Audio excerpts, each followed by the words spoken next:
You're watching The Breakfast Club. Morning, everybody. It's DJ Envy, Angela Yee, Charlamagne the God. We are The Breakfast Club. We got a special guest in the building, Jamie Hector. What's going on, guys? What's up, my brother? What's happening? Y'all ain't give him no round of blessed. applause. I'm excited. I'm a big fan of Jamie Hector. We don't do that good. for anybody. Yeah, we usually do. We say something. No, we don't. Nah, but it's all the way low. But I we feel the also- energy. I feel the energy. It was good. Well, Damn. first and foremost, of course, we know Jamie Hector from The Wire, Yes, absolutely. which was one of the best shows ever. And now you're on Bosch, and the new season 4, is coming up. Yes, and April 13th, actually. Okay. And seasons 1, 2, and 3, they're available on Prime. So now you're playing a cop as opposed to a bad guy. Although some cops are bad guys. Yeah. I mean, we see it in the media, right? But I'm fortunate to be playing a cop on the show, LAPD Detective Jerry Edgar, with a family, opportunity to be vulnerable and, express myself in a different way. So you're not a crooked cop? No, I'm not a crooked cop. I'm actually that moral fabric on the show.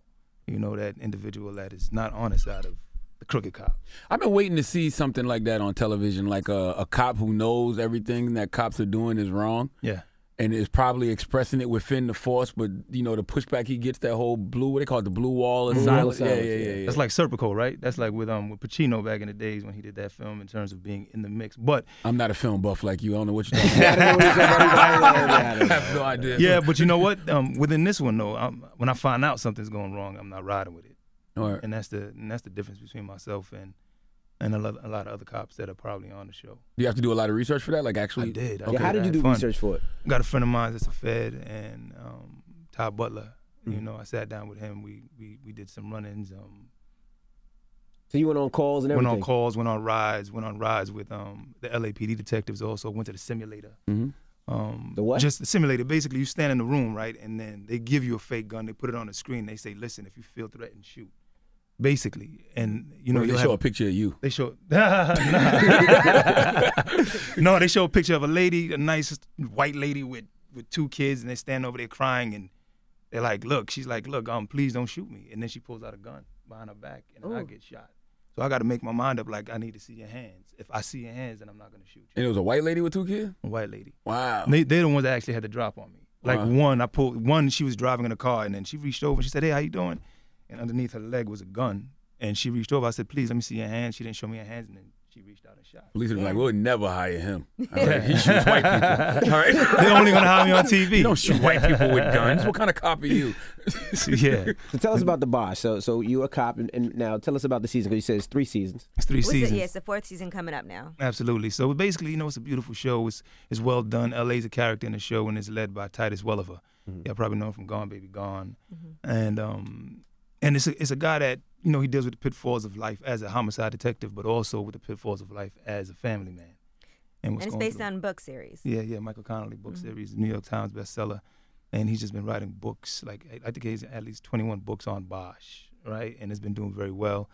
And Jerry Edgar was a character in the books, and he gets a chance to play and develop. So in the books, Jerry Edgar, he wasn't fully developed, but as he got on screen, he got a chance to really take off. So season 3 was the year that I got a chance to really play.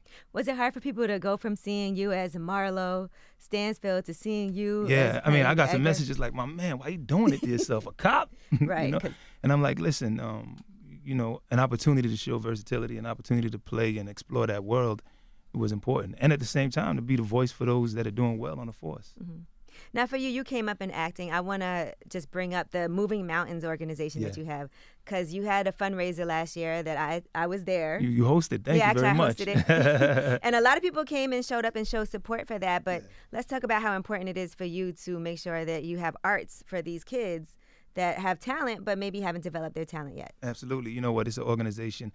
It started 10 years ago. We started it 10 years ago, and I just wasn't waiting for people to give it to us. Because, you constantly hear about the communities that are doing what they're doing, but they don't have any resources. So we decided to start it with a little bit of money, and it's called Moving Mountains, and we develop skills, talents, and abilities in kids between the ages of 6 and 21 in the arts. So it's free drama, free cinematography, free dance, and free vocal, right, with top-of-the-line instructors.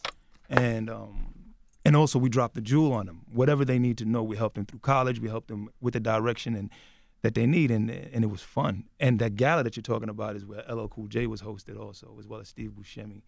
And Michael K. Williams Michael was K. there. Williams, and you know, they come and they host and they support, and most of the Wire cast they come out and they support also, and we just have a blast over there. How'd you get into acting? What was your start?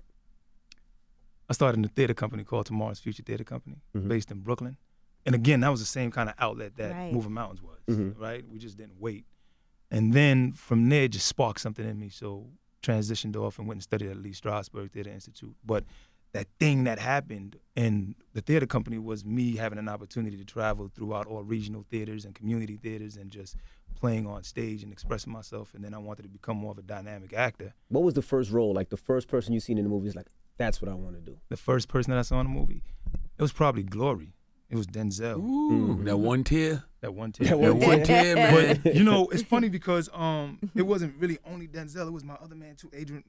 What's his name, man? You know, he's Adrian Brody? Not Adrian Brody, the brother with the glasses, and he was on the floor, and then he was, and And Denzel was Glory? constantly smacking him up. Yeah, Oh, I remember. I'm trying to tell him to step his game up. Yeah, I remember, but I don't remember. Yeah, his name's gonna come to me, but that was the film. I'm not gonna carry your flag. Mhm. You know, that did it for me. Mhm. You know, it shifted everything, and then the respect for the stage, also getting on stage consistently and just honing your craft was me. So from that point on, I went and studied at Strasberg Theater Institute, and you know, that gave me not only the confidence also, but it also gave me, you know, the chops to develop a character and put the 1 + 2 together. Now growing up in Get Brooklyn, three. was that unusual? You know, doing acting, especially what part of Brooklyn you grew up in? East Flatbush, Crown Heights. Okay, so that was unusual at that time. Yeah, so yeah, it was yeah. more Especially drug in that dealers era. and rappers. Yeah, now look, 3 o'clock in the afternoon, I was in the theater company, but nobody knew where I was going. Like, yeah, I'ma holler at you, you know, and Right. give a dab real quick and then squeeze off to the theater company. And it was just like, all right. But then as things started to happen, Law and Order, I did a piece on, not Law and Order, New York Undercover. New York Undercover. Yeah, and then it was just like, what you doing out there? And then they were like, you doing something. But I was constantly just shooting off to the theater company and playing. And then the respect came with it because now you're on TV. It's a place that's difficult for so many people to get on. Speaking of that, what's the difference between networks like HBO and networks like Prime? Is there a difference? None, really, except for one streams and they binge it. You know, you can basically watch everything at once. So you Yeah. can watch seasons 1, 2, and 3. This season, April 4th, April 13th, Bosch is going to drop all 10 episodes. And you get a chance to watch it. And, you know, in terms of the way you're treated, no difference. In terms of the way you're paid, maybe a difference. You know? I mean, Amazon is a beautiful place to be, Yeah. in other words. I just always wonder as well about as that HBO. with platforms, you know what I'm saying? Like, you know, the traditional ones like the HBO, Yeah. the new ones like the Primes. Like Yeah, I think the difference would be basically because this one just started, right? So they're still getting their leg in. So Bosch is the #1 show on that network. And it's the longest running show The too. longest running show on the network, and it's doing very well versus HBO, which has been around for quite a while. So that formula for them and that machine is a go, you know. But other than that, in terms of the way they operate, the professionalism is all on deck. How do you ever like get out of the character of Jerry Edgar? How do I get out the character? Yeah, because I mean, this is season 4. It's a TV show. Like you shoot a lot of episodes. I was he's at the still- mall. he's I was still a at the good mall guy. with my wife and my kids, and something happened in Long Island, and everybody started running. Like something happened in the kitchen. We were in Macy's, and everybody started rushing.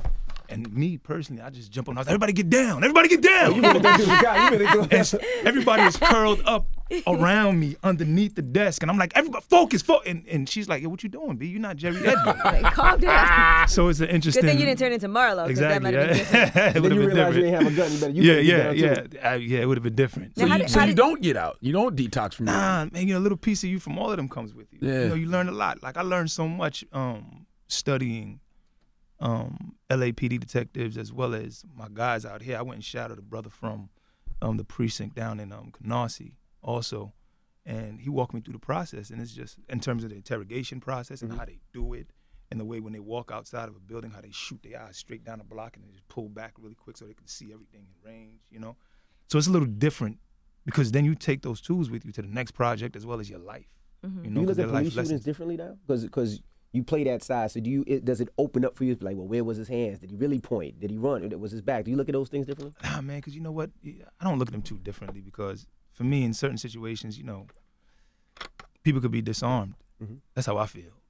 You know, people can be disarmed in situations because when I look, and you know, you look online and everything like that, and you see certain individuals getting taken to McDonald's and all that, you know, Burger King and Dylan Roof. yeah, you know, cats White getting Devil. disarmed. You know what I mean? But at the same time, I always try to get the full story though, first. Right. You know, the full story. I want to understand exactly what's going on. But, you know, I'm a young black boy raising a black boy and raising like 20 other, 50, 100 other black boys. You know, I've been mentoring for eons, you know. So for me, it's just like, I just want to be clear that the whole story is what it is. What did you think about what happened? Because you are from the Crown Heights area also. Right. Just recently with the young man that had the shower, the Shower piece head. of metal. Mm-hmm. And they actually ended up shooting and killing him when the police pulled up. But they said he was pointing it at people. They showed the video. Yeah. Once you got that full story, what did you think about That that? you know, that kind of hurt me also because mental illness, you know, that I was like, golly, you know, this brother, he had that piece of metal. And when I saw the incidents that he was pulling it out on individuals, right? You know, It looked like a gun. It looked like a gun. From my place, I'm just like, you know, maybe you could have just, you know, looked a little harder and noticed that it wasn't a gun, right? But at the same time, you want to go home to your family. So then it just, you know, it catches you off. But I would have preferred a moment just to check him out, you know, some way to analyze these individuals and see if they have mental illnesses and if that's a real gun before you move on them. By the way, that could have been anybody who shot him. Like, you could have been somebody, a regular citizen out there armed and think somebody pointing a gun at them. And it could have been shot easy, him. based on the videos that we saw. Absolutely. But also, that's why we say, you know, you need more cops from the community on parole. You know, what I mean? Well, on patrol, I should say, because I mean, they would have known. Oh, he's the mentally ill kid. And the community knows also. I believe that the community also knows. That's the reason why nobody was really up in arms when he was pulling out the piece of metal. Like, oh man, that's Blase Blah from up the block. You know, he a little, you know, needs some help. Right. What's been your experience growing up in Brooklyn with the police?